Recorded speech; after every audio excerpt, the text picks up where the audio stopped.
Hi friends, welcome to breeders world. இன்றைக்கி வந்து நம்ம எங்கே இருக்கோம்னா கன்னியாகுமரி மாவட்டத்தில் இருக்கோம். கொஞ்சம் பேக்கில் வந்து பார்த்திங்கன்னா உங்களுக்கு வந்து ஒரு சவுண்டு கேட்டிருக்கோம். செண்டாமேளம் சவுண்டு வந்து கேட்டுக்கிட்டு இருக்கு. இப்போது நாங்கள் வந்து மதுரையிலேருந்து வந்திருக்கோம். ஒரு 5 நாளைக்கு முன்னாடியே வந்துட்டோம் கிளம்பி. அந்த இதை வந்து நான் உங்களுக்கு வீடியோ விளாக்ஸ் மாதிரி பண்ணியிருக்கேன். நீங்கள் கொஞ்சம் பாருங்கள், எப்படி வந்திருக்குன்னு பாருங்கள். சுற்றி பார்க்குறீங்களா? நம்ம கன்னியாகுமரி மாவட்டம் மரங்கள்லாம் பாருங்கள். எங்கள் வீட்டுக்கு மாடிக்கு மேலே இருக்குது. பின்னாடியெல்லாம் மலைகள்லாம் இருக்கும்.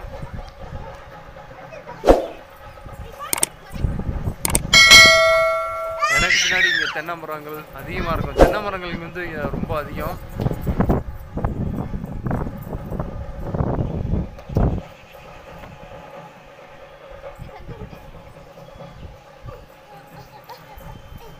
சரி வாங்க, நம்ம வீடியோ வந்து அடிக்கடி வந்துக்கிட்டே இருக்கோம் யூடியூப்பில்.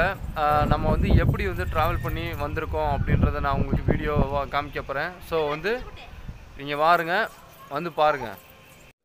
நான் கன்னியாகுமரிக்கு போகிறதுக்கு முதல் நாளே வந்து மொபைலில் வந்து செக் பண்ணேன். இன்டர்நெட்டில் ட்ரெயின் எந்தெந்த ட்ரெயின் இருக்குது அப்படின்னு செக் பண்ணேன். செக் பண்ணும்போது ஒரு ட்ரெயின் மட்டும் இருந்தது, அதாவது கோயம்புத்தூர் டு கன்னியாகுமரி. அது வந்து காலைல பார்த்திங்கன்னா 8:15க்கு இருந்துச்சு. பட் வந்து நாங்கள் நேரடியாக போகும்போது 8 மணிக்கு போகும்போது என்ன சொல்லிட்டாங்கன்னா, ரிசர்வேஷன் பண்ணாமல் எதுவும் இது பண்ண முடியாது, போக முடியாது அப்படின்ட்டாங்க. அதாவது ஒரு 2 ஹவர்ஸ்க்கு முன்னாடியே நாங்கள் போயிட்டோம். போனதுக்கப்புறமும் எங்களுக்கு கிடைக்கல. அதனால் வந்து ரிசர்வேஷன் கொரோனா டைம் இருக்கிறனால ரிசர்வேஷன் பண்ண முடியாதுன்னு சொல்லிட்டாங்க. ஸோ வந்து முன்னாடியே வந்து ரிசர்வேஷன் பண்ணியிருக்கணும், முதல் நாள் இல்லை 5 மணிக்கு பண்ணியிருக்கணும் அப்படின்னு சொல்லிட்டாங்க. அப்போ ஆல்டர்னேட்டிவாக யோசித்தப்போ தான் வந்து நாங்கள் பஸ்ஸில் போகலான்னு முடிவு பண்ணோம். MGR bus stand, Mattuthavani bus ஸ்டாண்டில் இருந்து நாங்கள் கிளம்ப ஆரம்பித்தோம். மதுரையிலேருந்து கிளம்பவும் பஸ்ஸு வந்து வெரி ஸ்லோவாக போனார், ரொம்ப ஸ்லோ. திருமங்கலம் வர்றதுக்கே ஒரு 1.25 மணி நேரம் ஆயிடுச்சு. ஸோ வந்து நாங்கள் வந்து மெதுவாகவே போனோம். அதுக்கப்புறம் வந்து நான் வீடியோவை பாருங்கள். வீடியோவில் வந்து இது வந்து விருதுநகர் இப்படியே போயிட்டு இருந்துச்சு என்னோடய ட்ராவலு. ஸ்கிப் பண்ணாமல் பாருங்கள். ஏன்னா வந்து கடைசியில் வந்து நான் ஒரு வீடியோவில் வந்து கன்னியாகுமரி ஏன் அப்படின்னு பேர் வந்துச்சு எல்லாமே நான் டீட்டெயிலாக சொல்லியிருக்கேன். ஸோ வந்து ஸ்கிப் பண்ணாதீங்க. ஸ்கிப் பண்ணிவிட்டு போய் கடைசியாக என்ன சொல்லியிருக்கேன் அப்படின்றதையும் போய் செக் பண்ண வேணாம். நீங்கள் ஃபஸ்ட்லேருந்து பாருங்கள். அப்போ தான் வந்து உங்களோட இந்த கன்னியாகுமரியோட அழகு உங்களுக்கு தெரியும். இயற்கையாக எவ்வளோ அழகாக இருக்குது அப்படின்றது இருக்கும். நான் வந்து கொஞ்சம் தான் காமிச்சிருக்கேன் இந்த வீடியோவில். ஓகே ஃப்ரெண்ட்ஸ், வாங்க நம்ம கூட ட்ராவல் பண்ணுங்கள் தொடர்ந்து. மதுரையிலேருந்து கன்னியாகுமரி வந்து பார்த்திங்கன்னா ஒரு 240 கிலோமீட்டர்ஸ் வரும். ட்ராவலிங் டைம் பார்த்திங்கன்னா எப்படியும் 5 ஹவர்ஸ் வந்துடும். அது ஸ்பீடை பொறுத்து. நம்ம காரில் போனால் 4 ஹவர்ஸ்க்கு போயிடலாம். ட்ரெயினில் போனாலும் சில ஃபாஸ்ட்டு ட்ரெயினாக இருக்குது, அது 4.5 மணி நேரத்துலேயே வந்துடும். பஸ்ஸில் போனால் எப்படியும் 5 மணி நேரம் ஆகும் குறைஞ்சது. இது வந்து பார்த்திங்கன்னா நாங்கள் பஸ்ஸில் போகிறோம், எப்படியும் 5 மணி நேரம் ஆயிரும். ஒரு திருமங்கலம் வரைக்கும் நாங்கள் வந்து 11 மணி ஆச்சு. அப்போ பார்த்துக்குங்க, அதில் இருந்து ஒரு 5 மணி நேரம் கணக்கு வச்சுக்கோங்க. அப்போ தான் வந்து நாங்கள் ரீச் ஆவோம் கன்னியாகுமரி. நாகர்கோவில் ரீச் பண்ணுவோம், அதுக்கப்புறம் கன்னியாகுமரி நாங்கள் போவோம். இப்போ பாருங்கள், இப்போ வந்து மதுரையிலேருந்து நான் கன்னியாகுமரிக்கு வந்து பார்த்திங்கன்னா 242 கிலோமீட்ரு தொலைவு டிஸ்டன்ஸ் இருக்குது. அந்த டிஸ்டன்ஸை வந்து நம்ம நோக்கி நம்ம ட்ராவல் பண்ணுறோம். ஓகே ஃப்ரெண்ட்ஸ், நம்ம கூட அப்படியே வாங்க. இயற்கை நேச்சரையும் வந்து ரசிச்சுக்கிட்டே வாங்க. நாங்கள் வந்து திருநெல்வேலி, கயத்தாறு இதெல்லாம் தாண்டி போகும்போது எங்களுக்கு வந்து பார்த்திங்கன்னா ஆரல்வாய் மொழி வந்துச்சு. ஆரல்வாய் மொழியில் ஃபுல்லாக வந்து பார்த்திங்கன்னா எல்லாம் நேச்சுரலாகவே இருந்துச்சு. இன்னொன்று வந்து அங்கே வந்து ஃபேன் காத்தாடி மூலியமாக கரண்ட் எடுப்பாங்க. நாங்கள் வந்து ட்ராவல் பண்ணும்போதே வந்து அதிகமான காத்தாடி வந்து அங்கங்கே நிறையா பார்த்தோம். அது பார்க்கவே ரொம்ப அழகாக இருந்துச்சு, எக்ஸைட்டிங்காக இருந்துச்சு. அந்த காத்தாடி மூலியமாக தமிழ்நாடு மற்றும் வந்து பக்கத்து ஸ்டேட்டுக்கும் வந்து இது மூலியமாக கரண்ட் எடுக்கிறாங்க. இது வந்து ப்ரைவேட் செக்டாரும் வந்து ஈடுபடுறாங்க. ரிலையன்ஸு இந்த மாதிரி இதெல்லாம் வந்து செக்டார் வந்து காத்தாடி மூலியமாக மின்சாரம் உற்பத்தி பண்ணி வந்து தமிழ்நாடு இந்தியாவுக்கு உள்ளே வந்து இந்த இது ஃபுல்லாக எடுக்கிறாங்க, கரண்ட் எடுத்து கொடுக்குறாங்க. நிறையா ப்ரைவேட் கம்பெனிஸும் இதில் வந்து ஷேர் பண்ணி இன்வெஸ்ட் பண்ணியிருக்காங்க. பாருங்கள் காத்தாடி எவ்வளோ அழகாக சுற்றுதுன்னு. நல்ல காற்று வந்து அதிகமாக இங்கே கிடைக்கிறதுனால வந்து சில பருவத்தில் வந்து காற்று வந்து வேகமாக அடிக்கும் இந்த ஏரியாவில். அதனால் வந்து மின்சாரம் வந்து ரொம்ப அதிகமாக எடுக்கிறாங்க.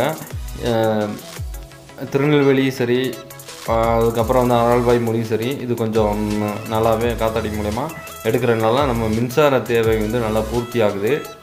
இங்கே பாருங்கள், எல்லாமே தென்னை மரமாக வந்துருச்சு. கிட்டத்தட்ட கன்னியாகுமரி மாவட்டத்துக்கு நம்ம வந்தாச்சு. நாகர்கோவில்ன்றது கன்னியாகுமரி மாவட்டத்தை சேர்ந்தது தான். அருள்வாய்மொழி, தோவாலை, இது எல்லாமே வந்து பார்த்திங்கன்னா கன்னியாகுமரி மாவட்டத்தை சேர்ந்தது தான்.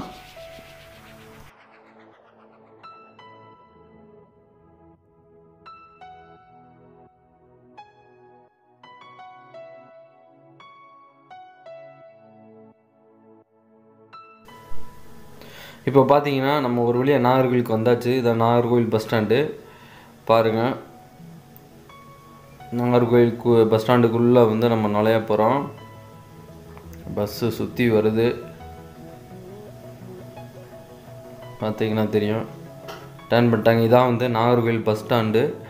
இங்கேருந்து வந்து பார்த்திங்கன்னா கன்னியாகுமரி வந்து ஒரு 36 மினிட்ஸ் வரும். அதாவது கிட்டத்தட்ட 40 மினிட்ஸ் 45 மினிட்ஸ் நெருக்கி வரும் கன்னியாகுமரி வர்றதுக்கு. கன்னியாகுமரி வந்து பார்த்திங்கன்னா கன்னியாகுமரி வந்து இதில் இருந்து நம்மளுக்கு வந்து டிஸ்டன்ஸ் பார்த்திங்கன்னா ஒரு 30 கிலோமீட்டர்ஸ் நெருக்கி வரும். 25 to 30 கிலோமீட்டர்ஸ் வரும். பாருங்கள், கன்னியாகுமரி அழகாக பாருங்கள். கன்னியாகுமரி வந்தாச்சு.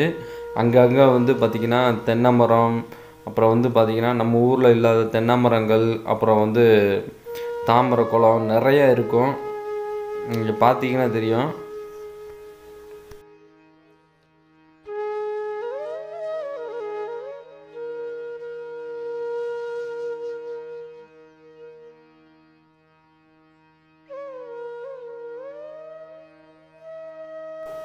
இங்கே பாருங்கள் எவ்வளோ அழகாக தாமரை குளம் இருக்குதுன்னு பாருங்கள். நான் இந்த நாகர்கோவில் கன்னியாகுமரி மாவட்டம் எல்லாம் பார்த்திங்கன்னா எல்லாம் நிறைய இடத்துல வந்து குளங்கள் இருக்கும். அதே மாதிரி தாமரை இருக்கும், அங்கங்கே பூத்து குலுங்கும். பார்க்கவே ரொம்ப அழகாக இருக்கும். உண்மையிலே வந்து மெய் மறந்து போய் பார்த்ததுன்னா இந்த பிளேஸ் தான். சில ஏரியாலாம் இருக்குது. நான் இதை கொஞ்சம் தான் ஷூட் பண்ணியிருக்கேன். இதை கொஞ்சம் பாருங்கள், ரொம்ப இயற்கையாகவே இருக்கும். அங்கங்கே தென்னை மரங்களும் வாழை மரம், அப்புறம் வந்து பார்த்திங்கன்னா தாமரை குளம் அதிகமாக இருக்கும். நம்ம அக்வாரியம் பிளான்ஸுக்கு தேவையான பிளான்ஸு, ஃபாக்ஸ்டைலு, கப்பி கிராஸு எல்லாமே இருக்குது. நான் பார்த்தேன். சில வெரைட்டியான அக்வாரியம் பிளான்ஸும் இருக்குது இங்கே கன்னியாகுமரியில். பாருங்கள், தென்னை மரம் பாருங்கள், தென்னந்தோப்பு.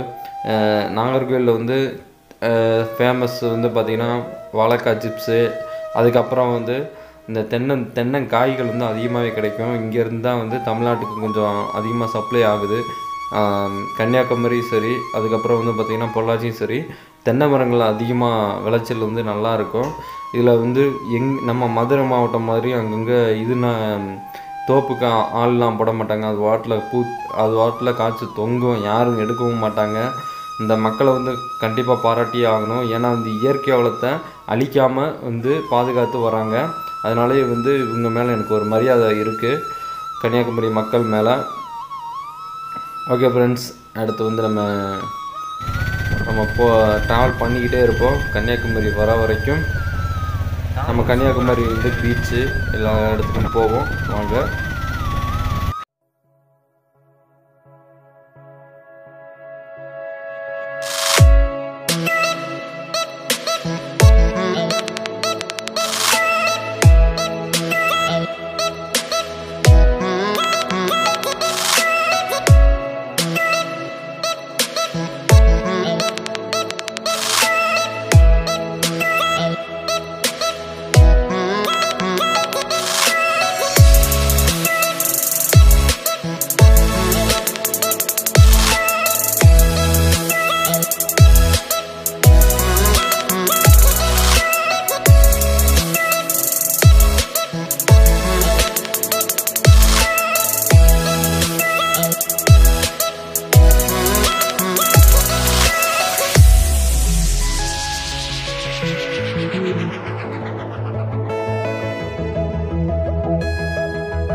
ஃப்ரெண்ட்ஸ் இங்கே பாருங்கள் எவ்வளோ அழகாக இருக்குன்னு. மலைகளும் தென்னை மரம் வயல் இதெல்லாம் வந்து ரொம்ப பார்க்கவே ரொம்ப அழகாக இருக்குது. இயற்கை எழில் கொஞ்சது கன்னியாகுமரி மாவட்டம் ரொம்ப அழகாக இருக்குது. இது வந்து பார்த்திங்கன்னா ரயில்வே ஸ்டேஷனு. இது வந்து நாகர்கோவில் டவுனு. இது 2 வருஷத்துக்கு முன்னாடி நான் வந்து இங்கே வந்து புக் பண்ணி நான் மதுரைக்கு வரும்போது இந்த ஸ்டேஷன் வந்து பற்றி வந்து நாகர்கோவில் மக்களுக்கும் கன்னியாகுமரி மாவட்டத்துக்கும் அந்தளவுக்கு தெரியலை. ஏன்னா வந்து இப்போ தான் 2 வருஷம் 3 வருஷத்துக்கு முன்னாடி தான் கன்ஸ்ட்ரக்ஷன் பண்ணி வச்சுருக்காங்க நாகர்கோவில் டவுனு. இது வந்து இது வந்து எங்கே இருக்குன்னா பார்த்திங்கன்னா கிருஷ்ணன் கோவில் அதெல்லாம் தாண்டி வந்து நாகர்கோவில் டவுன்னு ஒரு ஏரியா இருக்குது. அங்கே தான் வந்து இந்த ரயில்வே ஸ்டேஷன் இருக்குது. ரயில்வே ஸ்டேஷன் பேக் வந்து ரொம்ப ஏக்கர் கணக்கில் வந்து விவசாயம் பண்ணுறாங்க. ரொம்ப பார்க்கவே ரொம்ப அழகாக இருக்கும். இது வந்து பாருங்கள், சுற்றி பாருங்கள் எவ்வளோ அழகாக இருக்குன்ட்டு. தென்னை மரங்கள்லாம் பாருங்கள் ஏக்கர் கணக்கில் பண்ணியிருக்காங்க. தென்னை மரங்களும் வயலும் விவசாயம் பண்ணுறாங்க.